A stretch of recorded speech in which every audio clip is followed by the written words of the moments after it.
وَلَا تُسْأَلُونَ عَمَّا كَانُوا يَعْمَلُونَ. Fakirlik ve ihtilaf. Bunun dermanı olarak da marifet bir alime bir grup Avrupalı sorar. Siz niçin gerilediniz? Biz ise niçin ilerledik? O ise tarihe geçecek şu sözleri söyler. Siz dininizi bıraktığınız için ilerlediniz. Biz ise dinimizi, hayat kaynağımızı bıraktığımız için geriledik. Vefatının üzerinden yarım asrı aşkın bir zaman geçmiş olmasına rağmen dünkü gibi hala gündemimizdedir. Hala hafızalarımızda ve hala gönüllerimizdedir. Unutturmaya çalışsalar da aziz naaşını topraklarımızdan alıp götürseler de insanlarımız onu iyi bilirler. Çocukları kadar onun Said ve Bediüzzaman ismine aşinadırlar. Üstad küfr-ü mutlakın belini kırmıştır. Bu yolda birçok sıkıntıyla karşılaşmış, defalarca zehirlenmiş, bedeni ve fikri olarak ortadan kaldırılmaya çalışılmıştır. Fakat Allah'ın izniyle tüm dessas oyunlarına rağmen Üstad bedeni ve fikri olarak ayakta durabilmiştir. Üstad Hazretleri bu meşakkatli iman hizmeti esnasında defalarca zulümlere maruz kalıp öldürülmek istenildiği zaman bile davasından vazgeçmemiştir. Üstad Bediüzzaman bu durumu şöyle özetliyor. Beni nefsini kurtarmayı düşünen hodgan bir adam mı zannediyorlar? Ben cemiyetin imanını kurtarmak yolunda dünyamı da feda ettim, ahiretimi de. 80 küsür senelik bütün hayatımda dünya zevki namına bir şey bilmiyorum. Bütün ömrüm harp meydanlarında, esaret zindanlarında yahut memleket hapishanelerinde, memleket mahkemelerinde geçti.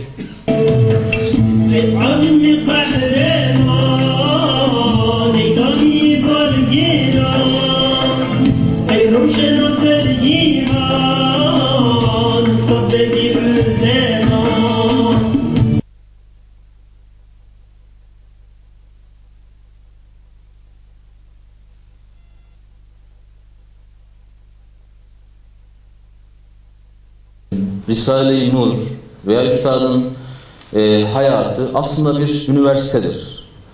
Bir üniversitedir. Yani hani onun o işte Medreset-ü Zehra projesi var ya ki kendisi zaten eserinde söylüyor. Diyor ben bir medrese için yola çıkmıştım. Allah-u Teala o medreseyi bana ihsan etti. Ama ne olarak ihsan etti? Bir neşriyat yani 130 parçadan oluşan işte 6000 küsur sayfalı bir eser, bir üniversitedir, bir medresedir. Üstad da bu son asrın en hızlı alimi. Yani statükoya karşı, değişmeyenlere karşı değişimi getirmiş bir alim. Üstad otoriter konuşuyor. Otoriter. Yani işte bir teoriyi ispatlar gibi konuşmuyor. Evet, bir delil getiriyor. İşte o delillerin üzerine bir şey bina ediyor ama Üstadın cümlelerinde hep hüküm var. Hüküm var, yargı var, kanaat var, sonuç var, netice var. Yani düşünün ki hep dır ekiyle konuşuyor. Bu böyledir. Kuşatmış olmanız gerekir. Ve ikinci cümlesinde aklın nuru fünunu medeniyedir diyor.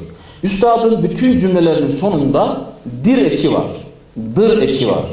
Yani bu böyledir, bu konuda hüküm budur. Bu yoruma açık değildir. Bu değişmez. Bunu birileri kalkıp da bunun aksini ispatlayamaz. Şimdi iman dedi ki Üstad imanı diğer alimlerden farklı söylemiş. Farklı izah etmiş. Mesela nedir bu farklar? İman hani yaratıcıya, saniyine intisaptan ibarettir. Garip. Aslında biz bunu biraz daha farklı anlıyorduk. Yani aidiyetle iman birbirinden farklı gibi düşünüyoruz. Fakat Üstad bunu ispatlıyor. Çok muazzam. 23. sözü açın. Orada çok geniş. Şimdi hepsine değinmeyeceğim. Yalnız kolay anlaşılması açısından benim verdiğim bir örnek var. Ben tekrar onu huzurlarınızda göstereyim. Mesela bu telefon değil mi? Basit bir telefon. Ben bu örneği çok veriyorum. Hatta bazıları da diyorlar hocam sıktı artık yeter bu örneği veriyorsun falan. Başka örnek bulamıyorum. Bilmiyorum siz bulursanız bana da söyleyin.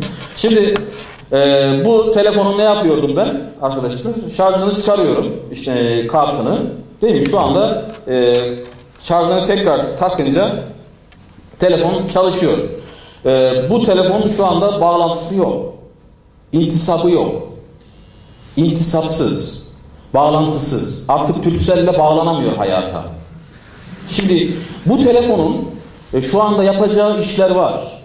Mesela bu telefonla siz hesap yapabilirsiniz. Toplama çıkarma yapabilirsiniz. Ben gariban olduğum için ancak bu kadarına gücüm yetiyor. Eğer özellikli bir telefonsa fotoğraf çekebilirsiniz. Müzik dinleyebilirsiniz. Video çekebilir, internete girebilirsiniz. Ama bakın bu telefon asıl işini yapmıyor. Şu anda birçok iş yapıyor ama asıl işini yapmıyor. Neden? Çünkü intisabı yok. Bağlantısı yok. Dolayısıyla üstad bakın aklı ikna eden, hani dedi ya bedenlere galebe çalmak icbar ile değil ikna iledir. Üstad ne diyor? O bir yumurta çeşmesidir. Hatta tavuğa yumurta makinesi diyor.